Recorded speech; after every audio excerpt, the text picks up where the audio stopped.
ஜெபம் நம்முடைய வாழ்க்கையில் மேன்மையை கொண்டு வரும். ஜெபிக்கிற மனிதர்கள் ஒரு நாளும் தோல்வி அடைய மாட்டார்கள். நாம் கர்த்தருடைய சமூகத்திலே ஜெபிக்கிறவர்களாய் காணப்பட வேண்டும். அதிகாலை ஜெபம். மார்க்கு எழுதின சுவிசேஷ புத்தகத்திலே 1 அதிகாரம் 35வது வசனம். அதிகாலையில் இயேசு கிறிஸ்து எழுந்து பிதாவாகிய தேவனை நோக்கி அவர் ஜெபிக்கிற ஒரு ஜெபம். அது எவ்வளோ ஒரு ஆசீர்வாதமான ஒரு ஜெபம். நீங்கள் அதிகாலையில் எழுந்து முதலாவது கர்த்தருடைய சமூகத்தில் உட்கார்ந்து அவரை துதித்து அவரை மகிமைப்படுத்துகிற பொழுது அந்த நாளுக்குரிய அத்துணை கிருபைகளும் உங்களுக்கு கிடைக்கும். அதிகாலையில் என்னை தேடுகிறவர்கள் என்னை கண்டடைவார்கள் என்று கர்த்தருடைய வார்த்தை சொல்லுகிறது. ஆகவே வாழ்க்கையில் ஜெயிக்க வேண்டும் என்று நினைக்கிறவர்கள், தங்கள் வாழ்க்கையிலே சாதிக்க வேண்டும் என்று நினைக்கிறவர்கள், தங்கள் வாழ்க்கையிலே பலவிதமான சோதனைகளையும் வெற்றிகரமாய் கடந்து தனித்துவமாய் நின்று பிரகாசிப்பதற்கு விருப்பம் உள்ளவர்கள் அதிகாலையில் தேவனை நோக்கி ஜெபிப்பது மிக அவசியமாய் காணப்படுகிறது. உங்கள் ஊழியத்தில், உங்கள் சபையில், உங்கள் குடும்பத்தில் இந்த அதிகாலை ஜெபம் இருக்குமானால் உங்களை தோற்கடிப்பவன் எவனும் இல்லை. கர்த்தர் உங்களை ஆசீர்வதிக்கிறதே.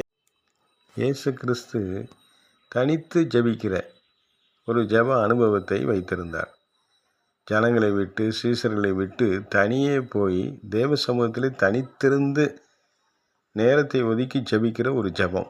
மார்க் எழுதின சுவிசேஷ புத்தகத்தின் 6:46, லூக்கா எழுதின சுவிசேஷ புத்தகத்தின் 5:16 இவைகளிலே நீங்கள் அந்த வசனங்களை வாசித்து இயேசு கிறிஸ்துவின் நடைமுறைகளை நீங்கள் கற்றுக்கொள்ளலாம்.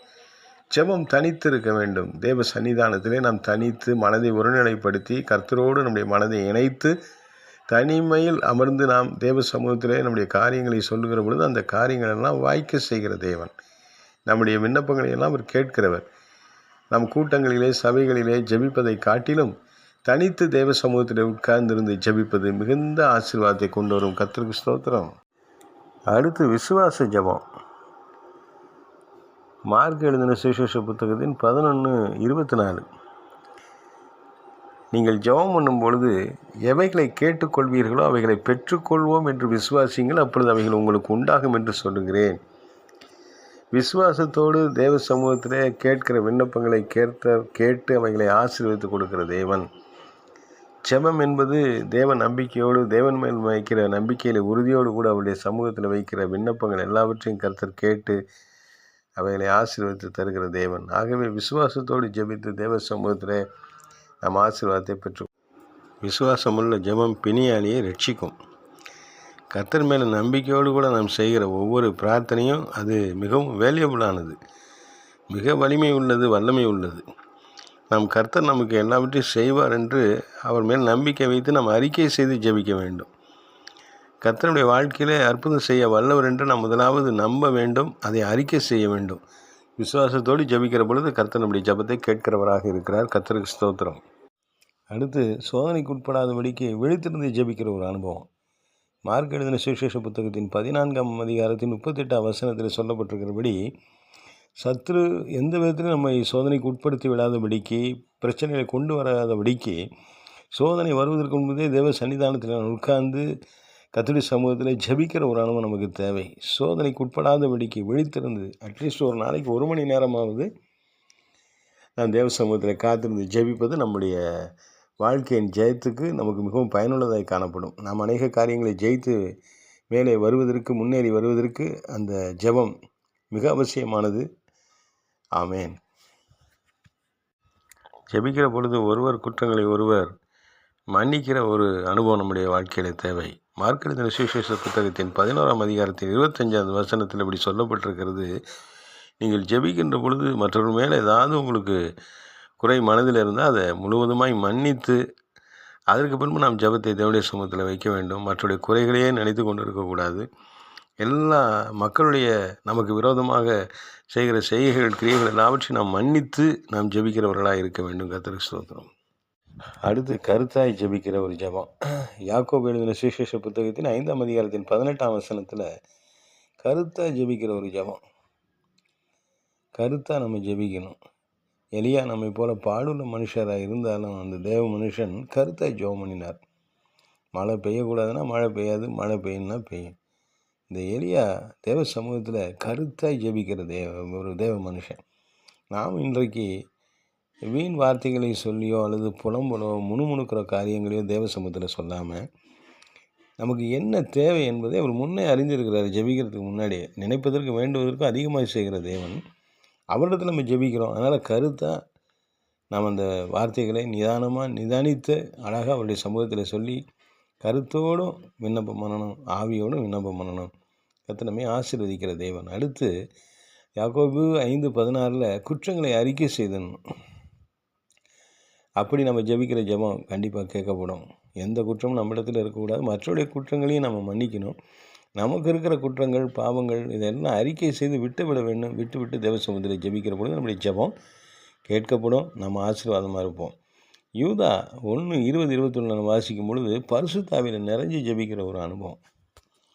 பரிசுத்த ஆவியில் நம்ம நிறைஞ்சு ஜெபிக்கிற ஒரு ஜெபம் மிகுந்த அவசியம். நீ ஜெபத்தில் நம்ம ஜெபிக்கிற பொழுது அந்த பரிசுத்த ஆவியானுடைய அந்த நடத்துதல் நமக்கு இருக்கணும். ஜெபத்தில் அந்த ஒத்தாசை நமக்கு இருக்கணும்.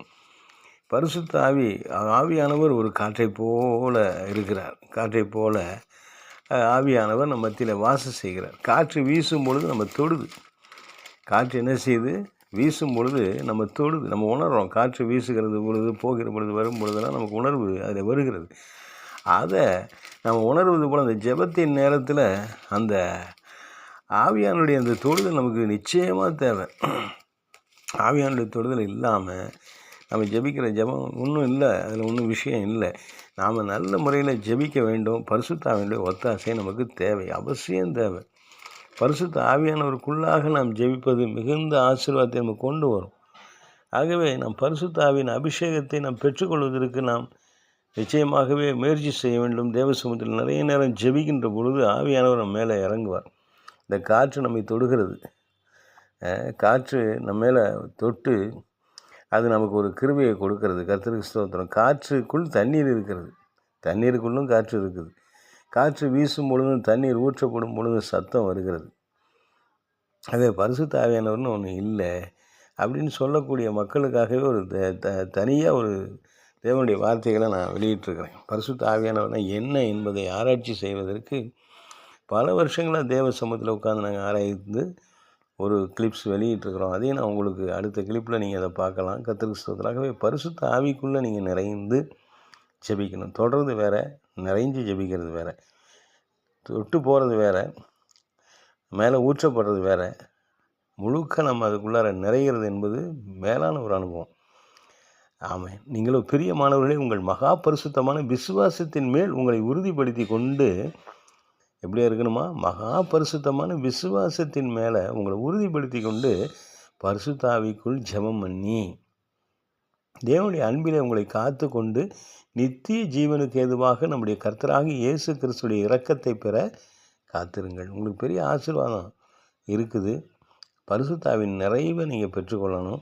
பரிசுத்தாவின் நிறைவு வரும்பொழுது நமக்கு பலம் வரும், அந்நிய பாஷை வரும், அந்நிய பாஷைக்கு விளக்கம் சொல்லுகிற வரம் வரும், அநேகருக்கு விடுதலை கொடுக்கக்கூடிய வரங்கள் செயல்படும். நாம் நம்முடைய குடும்பத்துக்கு, நம்முடைய தனிப்பட்ட வாழ்க்கைக்கு மட்டுமல்ல, அநேக மக்களுக்கு, ஆயிரக்கணக்கான லட்சக்கணக்கான மக்களுக்கு ஆசீர்வாதமாய் மாற்றுகிற ஒரு அனுபவம் பரிசுத்தாவின் நிறைவு. பரிசுத்தாவின் நிறைவிலே நீங்கள் இருக்கின்ற பொழுது அநேகருக்கு நீங்கள் ஆசீர்வாதமாய் மாறுவீர்கள். உங்களுக்கு பாவ உணர்வு வரும், பாவம் செய்ய மனம் வராது. பரிசுத்தாவின் நிறைவிலே வந்து விடுகிற பொழுது ஒரு தைரியம் வந்துவிடும், ஒரு பலன் உங்களை ஆட்கொள்ளணும். நீங்கள் அதிகமாய் தேவ சமூகத்தில் உட்காருவதற்கும், தேவனுடைய ஆசீர்வாதத்தை பெற்றுக்கொள்வதற்கும், தேவனுடைய இருதயத்தின் இயக்கங்களை புரிந்து கொள்வதற்கும், தேவனுடைய ராஜ்யத்தை இந்த பூமியில் கட்டுவதற்கும் நீங்கள் பயன்படுகிற பாத்திரமாய் மாறுவதற்கு பரிசுத்தாவின் நிறைவு உங்களுக்கு உதவி செய்யும், ஒத்தாசையாக இருக்கும். ஆகவே நீங்கள் பரிசுத்த ஆவிக்குள் நிறைந்து